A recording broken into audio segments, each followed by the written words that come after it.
Hi welcome to Kiran TV news. Pawan Kalyan గారు తాజాగా ఒక ట్వీట్ చేశారు. ఆ ట్వీట్‌కి సంబంధించి ఆయన ముఖ్యంగా కులగణన అనే అంశానికి సంబంధించి ఆయన చేసిన ట్వీట్ ఒకటి చూద్దాం. రెస్పెక్టెడ్ సార్ అంటే ముఖ్యమంత్రి గారిని ఉద్దేశించి చేశారు ఈ tweet. This letter is regarding the sensitive personal data that is being collected in the name of AP caste based census through your extra constitutional body called volunteer system and as stated by COG. Our Janasena party raises the following questions on behalf of AP public. Kindly look into it and respond to them. ఇది ప్రధానంగా పెట్టారు పవన్ కళ్యాణ్ గారు. అంటే ఏంటి, మీరు కులగణన ఏ వాలంటీర్ల ద్వారా చేస్తున్నారు, అది ఎంతవరకు సహేతుకం అనేది ఆయన ప్రధానంగా ప్రస్తావించిన అంశం అన్నమాట. వాలంటీర్ల ద్వారా చేయటం అనే దాని వెనుక మీకున్న కుట్ర ఏంటి అనేది ఆయన ప్రధానంగా ఎస్టాబ్లిష్ చేసే ప్రయత్నం చేశారు.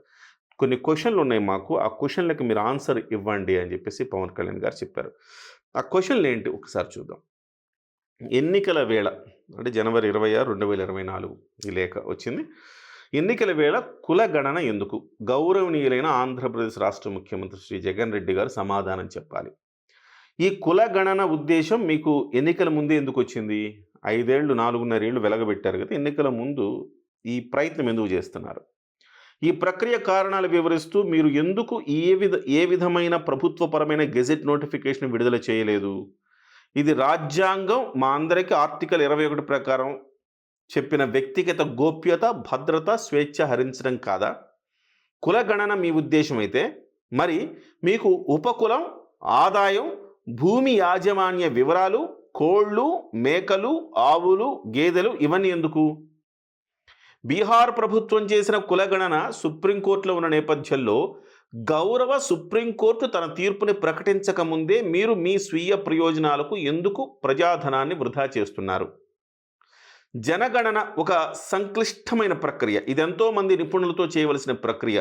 మీ వాలంటీర్లకు ఆ అర్హత, సామర్థ్యాలు ఎలా ఉన్నాయని నిర్ధారించారు. ఇటువంటి డేటా సేకరణ ప్రక్రియ గతంలో కేంబ్రిడ్జ్ అనలిటికల్ చేసినప్పుడు అది ఏ విధంగా సమాజంలో అశాంతిని, అల్లర్లను ప్రేరేపించాయనే విషయం మీకు తెలియదా? వాటిని ఎన్నికల కోసం స్వీయ ప్రయోజనాలకు మీరు ఎలా వాడుకున్నారో మాకు తెలియదు అనుకుంటున్నారా? ఇవన్నీ మీ అధికార దాహానికి ప్రతీక కాదా? ఒకవేళ కాకపోతే ఇలా సేకరించిన డేటాకు ఈ డేటా ఏ విధమైన దుర్వినియోగం జరగకుండా మీరు తీసుకున్న నిర్ణయాలు ఏమిటి? ప్రజల నుండి డేటా సమ్మతి అనేది మీరు ఎలా తీసుకుంటున్నారు? అందరూ ఈ నియంతృత్వానికి తల వంచుతారు అనుకుంటున్నారా?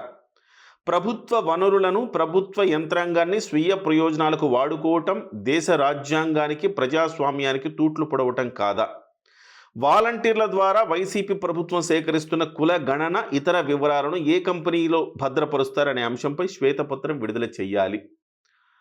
జగన్ రెడ్డి గారి వైసీపీ పార్టీ ప్రభుత్వం చేస్తున్న రాజ్యాంగ వ్యతిరేక కార్యక్రమాలపై రాజకీయంగానే న్యాయపరమైన మార్గాలను కూడా విశ్లేషించే దిశగా ఆలోచిస్తాము.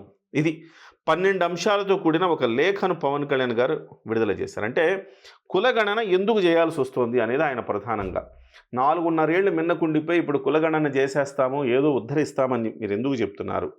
అది కూడా వాలంటీర్ల ద్వారా చేయడం ఏంటి? విచిత్రమైన అంశం ఏంటంటే వాలంటీర్ల ద్వారా కులగణన ఎట్లా చేస్తారు? వాలంటీర్లు ఏ రకమైన అధికార అర్హత ఎట్లా ఉంటుంది వాళ్ళకి? పెద్ద పెద్ద అంటే దీనికి కులగణన చేయటానికి కొంత చదువు అంటే సైంటిఫిక్ ప్రాసెస్ తెలిసిన వాళ్ళు అయి ఉండాలి. అంతే తప్ప మీ కులం ఏంటి, మీ ఉపకులం ఏంటి, మీకు ఎన్ని గేదెలు ఉన్నాయి, ఎన్ని ఆవులు ఉన్నాయి, ఎంత భూమి ఉంది, ఇవన్నీ తెలుసుకుంటాం ద్వారా జగన్మోహన్ రెడ్డి గారు ఈ ఎన్నికల్లో కులాలను టార్గెట్ చేసి ఆ రకమైన కుల చిచ్చు రేపే ప్రయత్నం చేస్తున్నారనేది మనందరికీ అర్థమయ్యే అంశం.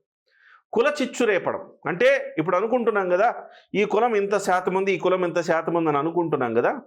సో ఈ కులాలలో ఈ శాతాల్ని తారుమారు చేసి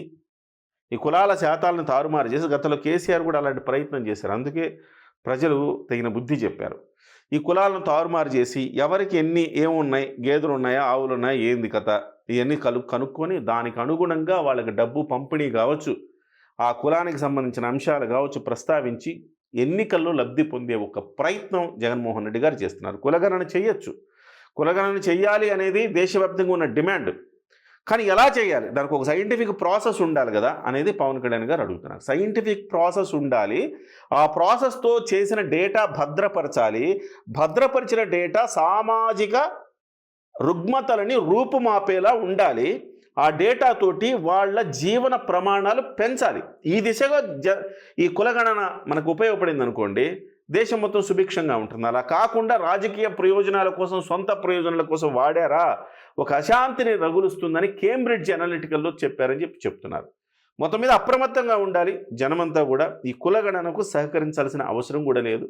ఇదేం అథెంటికేషన్ కాదు, గెజెట్ కూడా నోటిఫికేషన్ కూడా ఇవ్వలేదని చెప్తూ ఉన్నారు. సో ప్రభుత్వం దీని మీద అయితే స్పందించాలి. వీటన్నిటి సమాధానం ప్రభుత్వం ఇవ్వాల్సిన అవసరం ఉంది. ఒక ప్రజల తరపున ఈ ప్రశ్నలన్నీ సంధించారు. దీనికి ఖచ్చితంగా ప్రభుత్వం స్పందిస్తేనే దీనికి అవకాశం ఉంటుంది. లేకపోతే ఒక అలజడి, కులగణనలోనే అలజడి రేగే ఒక ప్రమాదం అయితే ఉంది. ఇప్పటికే వాలంటీర్ వ్యవస్థను ఎంత దుర్వినియోగం చేస్తున్నారో మనం చూస్తూ ఉన్నాం. ఇంత దుర్వినియోగం చేస్తున్న వాలంటీర్ల వ్యవస్థ రేపు పొద్దున మరింత అశాంతిని రేపే ప్రమాదం ఉంది. కాబట్టి అప్రమత్తంగా ప్రజలు ఉండాలి. ప్రభుత్వం మాత్రం దీనికి తగిన అథెంటికేషన్ తీసుకొని దీనికి సంబంధించిన అన్ని సందేహాలను నివృత్తి చేయాల్సిన అవసరం ఉంది.